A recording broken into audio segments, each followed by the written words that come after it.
Batérií budeme v budúcnosti potrebovať stále viac a už dnes tvoria neoddeliteľnú súčasť modernej energetiky.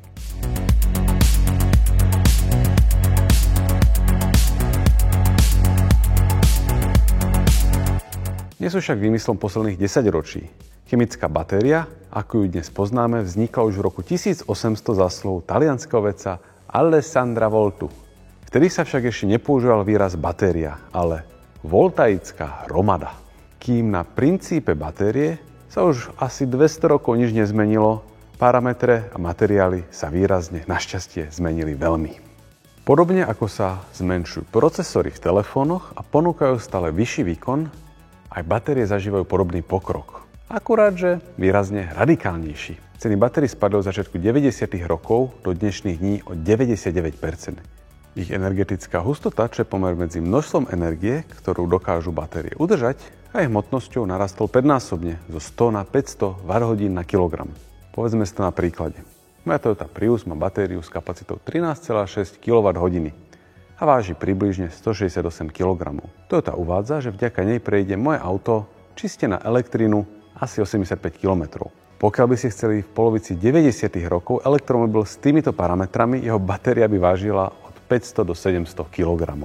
Aby technológie z 90. rokov ponúkali dojazd a kapacitu dnešných elektromobilov, batérie by vážili pokojne 2000 až 3000 kg. Pomerne nepraktické. No od roku 2020 do dnešných dní narastla energetická hustota batérie o 34%. A to rozhodne môžeme nazvať pokrokom. Všetok pokrok v oblasti technológií batérií zasiahol plne elektrické, plug-in hybridné, ale aj hybridné vozidlá bez možnosti napájania. Zaujímavosťou však je, že kým sa batérie od 90. rokov z hľadiska použitých materiálov zmenili výrazne, jeden typ používa Toyota dodnes. NIMH alebo Nickel Metal hydridové batérie sú používané vo full hybridných modeloch Toyota a existuje na to niekoľko dobrých dôvodov. Sú overené ako spoľahlivý energetický zdroj, ktorý si dlhodobo udržiava svoju kapacitu, a to aj v extrémnych teplotných podmienkach. Ich výroba je omnoho lacnejšia, čo dovoluje Toyote predávať svoje hybridy širšiemu spektru zákazníkov. No a v neposlednom rade, Toyota má vytvorený extrémne premyslený recyklačný program, ktorý dokáže znižovať záťaž týchto batérií na životné prostredie. Nejaké nevýhody? Majú nízku energetickú hustotu a v tomto momente nastupujú na scénu energeticky hustejšie lítiové batérie. A ako už asi viete, lítiové batérie so svojou vysokou energetickou hustotou sú vhodné práve do plug-in hybridov a elektromobilov.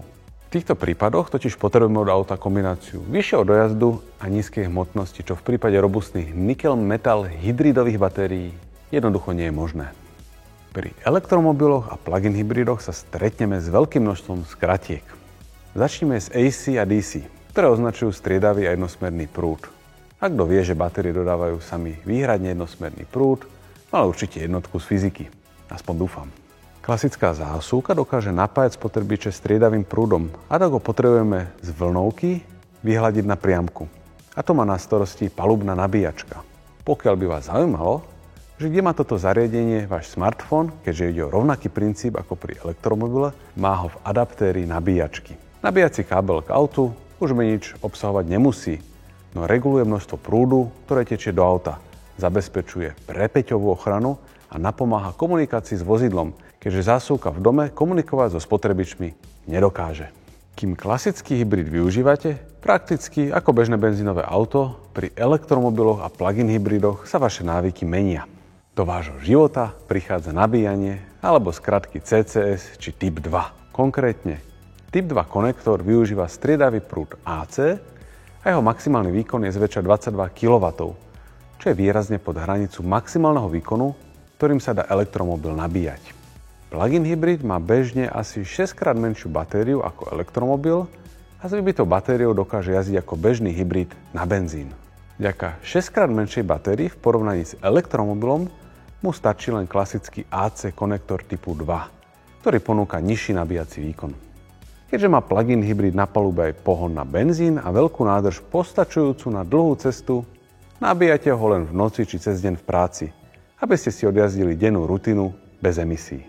Pomalé nabíjanie znamená, že vám batéria vydrží dlhé roky, bez výraznejšej straty kapacity, keďže časté rýchle nabíjanie batériu z dlhodobého hľadiska celkom výrazne ničí. Elektromobil už rýchlo nabíjací konektor CCS má a dokáže tak získať výrazne viac kilometrov dojazdu na menší čas nabíjania. V skratke, elektromobil zvládne 6-krát viac vašej dennej rutiny na jedno nabitie ako plug-in hybrid. Miesto istoty benzínového pohonu však ponúka na dlhých trasách pohodu rýchlo nabíjania. Aby ste mali predstavu, že koľko trvá nabitie plug-in hybridu, v porovnaní s elektromobilom moja Toyota Prius sa dokáže nabíjať výkonom 3,3 kW a elektromobil BZ4X až do výkonu 150 kW. Kým teda dojazd okolo 70 km nabíjete v Priuse za 4 hodiny, v BZ4X je plná na 80% kapacity s dojazdom do 400 km už za pol hodinu. Prečo sa ale udáva nabíjanie od 10% do 80% kapacity? Pretože v tomto rozmedzi je používanie batérie najefektívnejšie. Spodnú kapacitu 10% zväčša zaručuje palubný manažment batérie, ktorý nenechá batériu vybiť až do 0%. Tým sa batéria ničí, vybitím sa chemicky namáha, môže skôr prichádzať o svoju kapacitu. Vrchná hranica 80% kapacity je taktiež optimálna hodnota, keďže na touto hranicou je batéria chemicky namáhaná. Produkuje množstvo tepla a jej kapacita z dlhodobého hľadiska klesá. Batériu môžete nabíjať na 100%, no nerobte to často. A platí to aj o vašich smartfónoch či inej elektronike. Nabíjanie nad kapacitu 80% je taktiež pre batériu dodatočnou záťažou a z 80 na 100% môže nabíjanie trvať rovnako dlho ako od 10 do 80%. A je veľmi jednoduché vysvetliť, že prečo je tomu tak. Predstavte si, že sa snažíte zaparkovať na parkovisku, ktoré len z 10% plné a zvyšné miesta sú prázdne. Samozrejme, zaparkujete na najbližšom voľnom mieste a máte hotovo.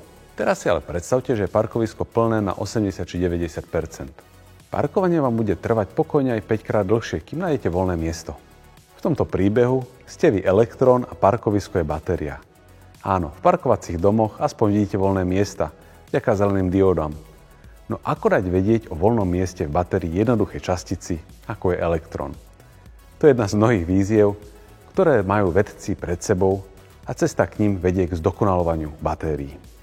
Je veľmi pravdepodobné, že ako väčšina videí o technológiách budú o 5 až 10 rokov aj rozšírené vedastorky len vtipným návratom do minulosti.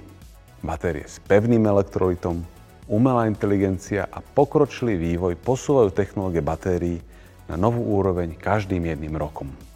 Do tej doby prajeme vede zdar a spoločne sa tešíme na to, čo nám prinesú ďalšie uchvatné technológie, či už v oblasti energetiky alebo pohonu.